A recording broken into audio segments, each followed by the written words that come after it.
I'm going to be talking about how much I pay my VAs or remote hires and how much you should be paying your remote hires as well. So this is how I would usually do it. First, when I come out to hire a new role, there's certain assumptions in my mind about how much it should cost and how much I should be paying. And most of those times, those assumptions are incorrect. The best thing to do is to gather actual data from the market to see whether these assumptions are correct or incorrect. If you're going to start out with wrong assumptions, then you could either end up overpaying or underpaying, which could be worse. The first thing that I would do, I would come out with no salary range in mind. I have done that, and it's been wrong to do that. I come out with job ads, outreach on LinkedIn, Facebook groups, through my network, and I just say, hey, I'm hiring for this role. Speak to a lot of people. You don't need to do hour interviews. You just need to start emailing them, chatting with them, maybe a quick 5-minute, 10-minute intro call, and just get a better understanding of the type of people out there and how much they cost. That would help you establish what the range should look like. If you've spoken to 5 people, that gives you more information than having spoken to 0 people. So how many people do you need to talk to? As many as possible without it being too much a unnecessary drag of your time. So that's up to you. Okay, so now that you've interviewed a lot of people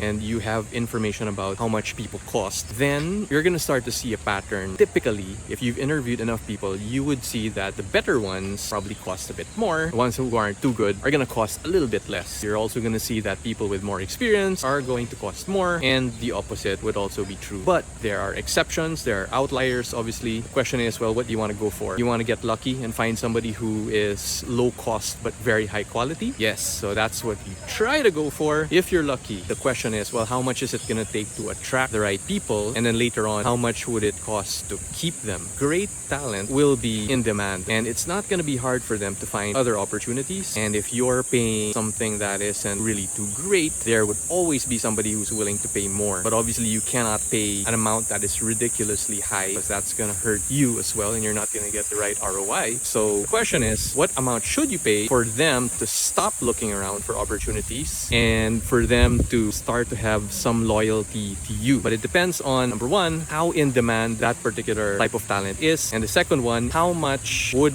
a person need to be earning for them to be in a decent place financially, for them to say, all right, I'm good here, and it's not going to be worth it for me to keep jumping jobs and looking around, because I don't want to risk being in a place that's worse than where I'm currently at. And even if I get paid a little bit more, will it be bad environment, bad manager, and all of that? Currently, I could tell you what the range should be right now. It's case to case. In the Philippines, if you're from big cities, Metro Manila, Cebu, Davao, and some areas of like Cavite, Laguna, then good amount to be earning is going to be at least $1,200 a month. If you're from smaller cities, towns, or provinces, then that range should be around $1,000 a month. Is it possible to make a living from $800 a month? Yes, but that's not going to last very long. And I think that if you're really looking for a superstar and somebody who's going to last with you, then that's the range you should be targeting for. And what that range for me should look like is probably around $1,500 for a mid-level role, maybe around $2,000 for a more senior role. For me, that's the range that you should be looking at. In terms of compensation structures, you should probably be looking at bigger base pay structure and a variable or bonus or incentive structure that makes sense to you, which is going to add another maybe 20 to 50% in addition to their base pay. So I think those are the rates that you should be considering. But from a theoretical side, salary is always driven by market forces or by economic forces. Law of supply and demand will always apply to this. So you should always think about how in demand is that person that you're looking for, how short in supply is that person you're looking for, and then test the market, get information about how much it really costs. And I think that's a good way to start. And only by trying it out and getting information would you be able to figure out what is the right cost that you should be paying. So happy recruiting, guys. I'll see you next time. Cheers.